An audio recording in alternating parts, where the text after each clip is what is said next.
Hi, I'm Sana. I'm Meghna, and this is Shankari, our co-host and co-producer. Today we're going to be discussing two of Shirley Jackson's short stories, The Renegade and Of Course. So before we go into this, just want to say Shirley Jackson is the author of the very popular short story, The Lottery. And she specializes in the genres of horror and mystery with a particular touch in where you can see a touch in her horror where it's more of leaning into domestic life, which adds to its creativeness and overall interestingness when you read one of her stories, because she creates this sense of horror in something we perceive as safe.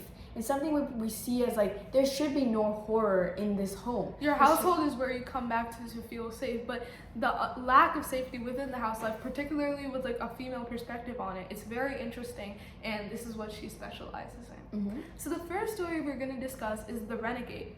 The Renegade, I'll give us a quick summary of the story.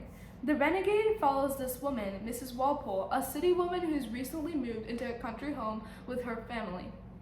And first of all follows her waking up in the morning along with the rest of her family, and they realize they've woken up 30 minutes late, and as a result of this, she has to deal with even more chores and even more of these thankless tasks that none of her family acknowledges her for, none of her family thanks her for.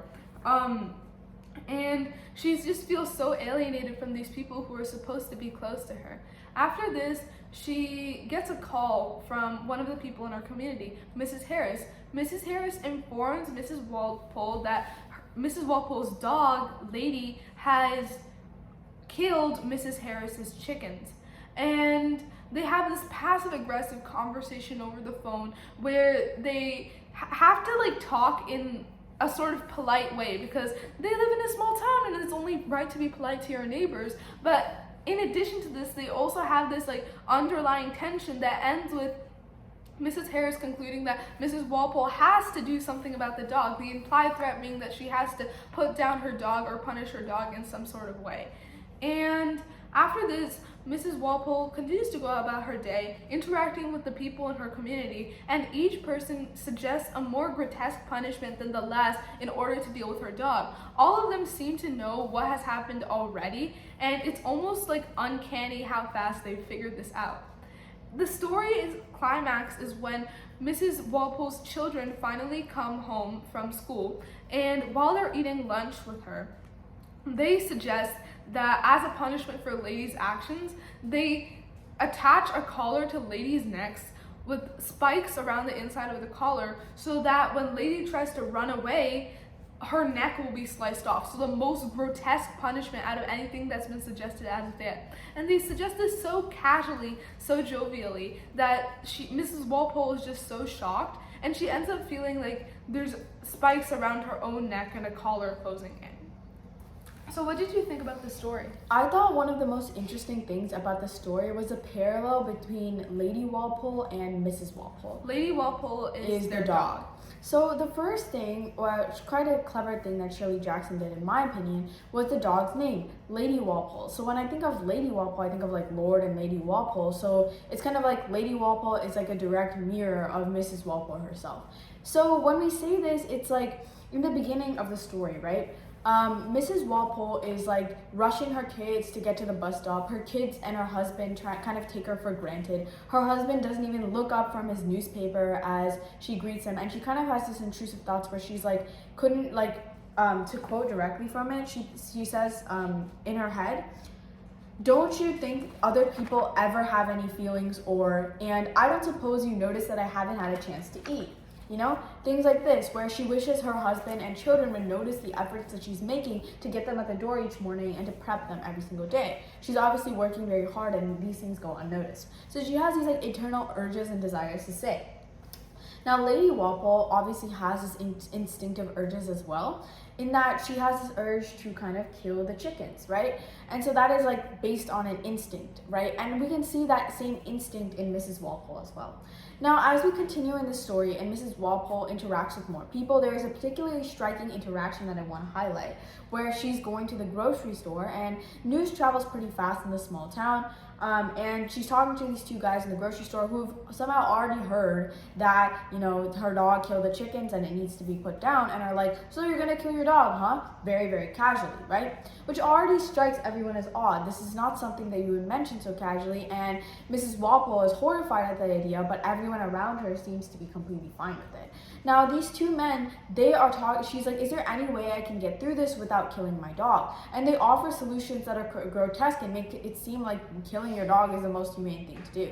In fact, one of these solutions stems from one of the people's childhoods, where in his past, he also had a dog that would always eat the chicken eggs, and their family was getting tired of it, and they tried almost everything. So as a solution, what they decided to do was basically heat up this and rot this egg so it was rotten to the core and extremely hot, and then forcibly open the dog's jaws and pour the egg inside of it and force the dog to swallow it. So this is obviously horrifying. The dog was extremely hurt by this, and the man narrating this is laughing and talking while he's saying this and saying even if you put an egg in front of the dog, now the dog is gonna run away. The dog will never even come near the egg. And so the woman, when she's hearing about this, she's obviously Mrs. Walpole. She's like, what the heck? That's so horrifying. And she's like, yeah, okay, the dog's avoiding the eggs, but does it avoid you too? Mm-hmm. Does it come near you? Does it let it pet you? Does it let you pet it? Right? And so then that is kind of what sets her apart from our community, right? And so then the man is just I guess not, but it was a lame dog anyway, so who cares? To the man, the dog's affection and trust is worthless. It means absolutely nothing. And I feel to Mrs. Walpole, that is scary. That is terrifying to know that if she acts on her own urges to kind of call her family out for not noticing how much work she puts into prepping them in the morning every day and taking care of the house, she feels they just won't care about her reaction. They will do anything to maintain this control over her and to stop her from acting on her urges. And even if she doesn't like that, they will just keep acting in that path. Mm-hmm. And near the end, with the whole ending of her feeling the spiked collar around her own neck, it's kind of somebody's choking her and telling her that you cannot get away with expressing yourself. Okay. Yeah, another point which was really strong in this story was kind of the sense of isolation and alienation that Mrs. Walpole feels. So firstly, like we mentioned, she feels alienation from her own family. This is because her husband completely ignores her. He's emotionally absent from her life, and she can't even talk to him and provide her concerns to him. She doesn't feel safe enough to do that. And by the end of her story, her children have alienated her as well. They offer this gruesome method of punishment, and as they offer this, Lady has recently come back to her house, and Lady has blood on her legs, and Mrs. Walpole kind of concludes yes, she did in fact kill those chickens, and she's kind of disappointed in Lady, but she doesn't have the heart in her to criticize a poor dog. So then as her children describe how they're going to kill Lady, they kind of are petting and stroking Lady, and Lady kind of barks along as the children laugh, and it kind of feels all of them are laughing at this grotesque thing, and only she has the mind to find this actually terrifying. So it's this kind of sense of isolation she has from everybody in her family. And then in addition, she has isolation from her community. One, she's recently moved in, so she already doesn't have as close of a connection to these people as she could have. In addition, there's all the people around her. There's all these people offering these grotesque solutions. Her neighbor, Mrs. Nash, is everything that Mrs. Walpole wants to be. Mrs. Nash has a clean kitchen. She doesn't have to deal with some issues involving her dog. Mrs. Nash is frying donuts, and she's so put together that she not only has enough donuts to give to all of the men in her family, she also has enough donuts to give to her neighbors. This is how put together Mrs. Nash is. And even though Mrs. Nash offers the most kind, most humane solution onto how to deal with the dog, which is still pretty horrible. She says that they should just tie the dog up and not let it go anywhere, so then it won't do anything like that again. Even though she offers this really humane solution and she seems like a really kind character, she still alienates Miss Walpole through her perfection that Mrs. Walpole can't achieve. And it's just this overwhelming sense of alienation. Everybody in her community, they all know about the fact that her dog has killed these chickens before even she does. And it kind of provides a sense of all of them are kind of watching this. All of them are looking at this situation for entertainment. Like, this is a small town. Not much happens around here. But when things do happen, everybody's just sitting there with bated breath, seeing what's going to transpire. They're like offering all these suggestions, all these advice. Like, it's something that's so disconnected from them that they don't even care about it. And Mrs. Walpole is the only one who's so interconnected with this reality while being disconnected from all the people around her. And it's just this juxtaposition that Shirley Jackson's writing really shines through. Like it's this kind of subtle, like, humane horror, which is really unique to her writing style and her stories. I think that contrast between like this humanistic quality versus like the what like the grotesqueness of what these people are suggesting is really the highlight of the story. Like Sahana mentioned, that connection that these people seem to have with her, which is like they're all giving her advice, they're all asking her how she's doing, they're all asking her about her dog, right? They seem to like actually want to know what's going to happen. They seem to like you would only in our world, it seems like you would only tell somebody about this if they were really, really close to you. So it's like that illusion that these people are super close to her, but then at the same time, they're talking about killing her dog, or like, tying a dead chicken around its neck, or like, putting a really hot raw egg in its mouth, torturing the dog, like it's a normal everyday thing. So that contrast between this illusion of connection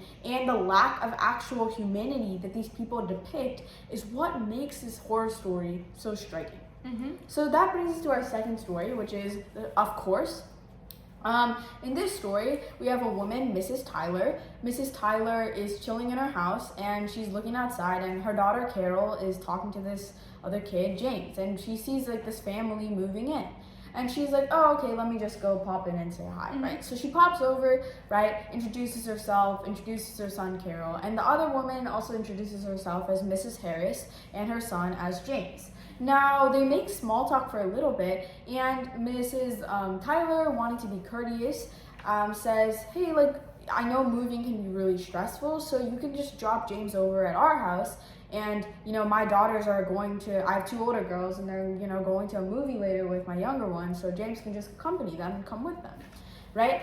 And so then Mrs. Harris is like, oh, James doesn't watch movies. And Mrs. Tyler, just thinking like, oh, it's like just normal thing. She's like, oh, no, don't worry, like two older girls will be there, right? But Mrs.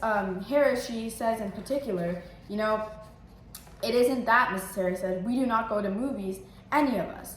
And Mrs. Tyler is like, oh, any of you? And she's like, there's some kind of external force at work here. And Mrs. Harris is quick to say, Mr. Harris, Mrs. Harris said carefully, feels that movies are intellectually retarding. We do not go to movies, right? So it's clear here that there's an influence of another character pressuring Mrs. Harris and her family to not see movies.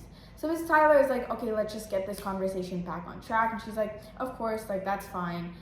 She's like, I guess Mr. Harris wouldn't object to James playing in a sandbox, right? Just to lighten the mood a little bit. So Mrs. Tyler and Mrs. Harris go to their backyard, sit down, have a conversation, and, Carol reluctantly leads James over to the sandbox to play. Now, as they have this conversation, Mrs. Tyler has this like cold, chilling feeling that the family she's talking to is not normal. It does not follow social convention.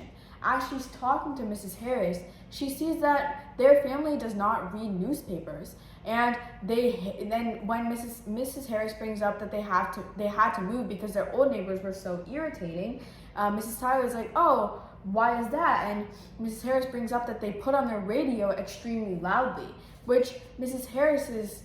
Tyler is like, oh my gosh, that's weird. In that moment, she's like, of course not, you have to tell us if the radio is too loud. But in her head, we sense this like striking feeling of uncomfortableness in that turning on your radio is such a normal thing to do, so why is it seen as strange?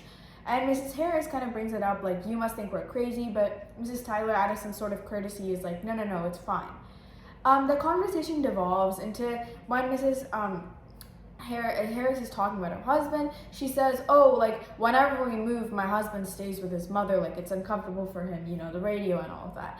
And Mrs. Tyler is kind of just, like, struck by this, and she's like, oh, these people are weird. Right? Yeah, because you get the impression that, like, he goes to his mother's house whenever they move, implying that they do move fairly often, or at least enough that they have a set of rules on what to do when they move. So you get this subtle feeling of uncertainty, like the subtle discomfort that Mrs. Tyler feels as well. Yeah, and so Mrs. Tyler, like later they wrap up their conversation. She's just like really put off by whatever her interaction was, and the story ends with that feeling. And her daughter asks her, "Hey, I want to go to the movies," and she's like, "Yeah, I'll come with." So what do you feel was interesting about this story?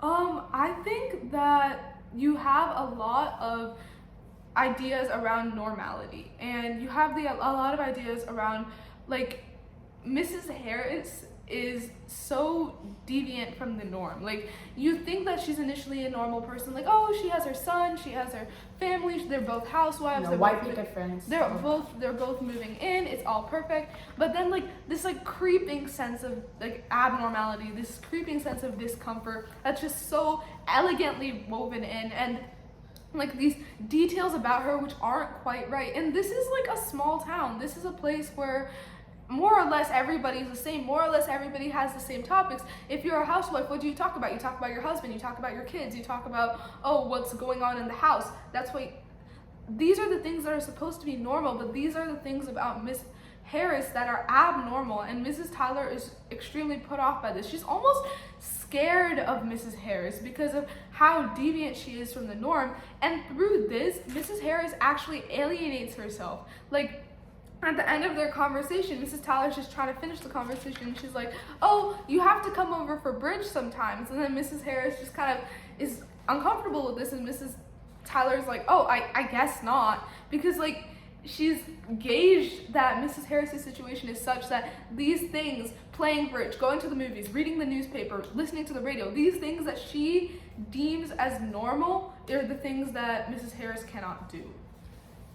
Okay, I thought Sahana made some great points there. When we talk about normalcy, right, one of the most captivating things about this story is actually a character that's not even there, Mr. Harris, right? When we think about Mr. Harris never makes an actual appearance at the story. He's off at his mother's house, not listening to the radio, right? But when we look at Mr. Harris as a character, his absence is what gives him all the more power. He's not even there in the scene, yet he's still controlling his family's habits. Mrs. Harris doesn't watch movies. She doesn't play bridge, right? And she doesn't listen to the radio. She doesn't read the newspaper. Their whole family doesn't do any of those things, regardless of whether Mr. Harris is there or not. They don't deviate from what he sets as the norm, right? And so then when we look at that further, it's kind of like this, he's breaking these standards that we think are so normal in the world, and he establishes his baseline of power, because even though he's not there, they're still following all the things that he says to do, all the foundations that he's established. So it's kind of like this very powerful character that's not there. Yeah. Now, when we look at Mrs. Tyler, I think that she provides some contrast to Mr. Harris. Mrs. Tyler is a type that just goes by these social norms, right? She goes out to meet Mrs. Harris out of courtesy and like this social norm to talk to your new neighbors. She invites James over to see the movies as, again, social norm, making friends with new people, right? And this is not necessarily a bad thing. In fact, it's a good thing. It's something that most of us would do. Yet at every step of the way, Mrs. Harris is breaking those norms. She's kind of just like shattering what Mrs. Tyler sees as normal. Like Sahana mentioned, the game of bridge or the newspaper. And that to Mrs. Tyler is horrifying. In fact, here it says, Mrs. Tyler recognized finally the faint nervous feeling that was tagging her. It was the way she felt when she was irrevocably connected with something dangerously out of control. So that feeling that she's not in control, that she doesn't know what to do in the situation, we're busting out of the norms. Whereas Mr. Harris is the one punching through those norms. And so is Mrs. Harris and that entire family. So I think that is what is like particularly interesting about this story. It's that the author kind of like she again like masterfully uses that subtleness to convey a feeling of like discomfort within it, where you can really feel how uncomfortable Mrs. Harris is. And near the end of the story, when her daughter asks, "Hey mom, like can I go to the movies?" Like, "Please mother," she's like, "I'll come with you." Almost like she wants to return to normalcy. She wants to feel that feeling of comfort again after dealing with something that was so weird and off-putting. Which is, I thought that was super interesting in the story. Yeah, I think both of these stories, The Renegade and of course, both of them really have these themes of alienation. It's like they have a really cool type of fear, and we've said this multiple times, but Shirley Jackson's brand is very much present in these stories. Like the fear of feeling like you need to crawl out of your own skin, of being alone in a town full of people, being alone in your own family, like these terrifying children, these people who you are inexplicably connected to, but at the same time they terrify you as well. These themes are very much present in these stories, and I'd highly recommend that you give them a read. They have so many interesting ideas, and they were definitely such a joy to read. These stories, they will leave you feeling uncomfortable after you read them, but that's kind of like the joy in reading them. Shirley Jackson is such a talented writer and author, and I would definitely say give these stories a read. Thank you so much for watching. Thank you for watching. We'll see you next time. Bye.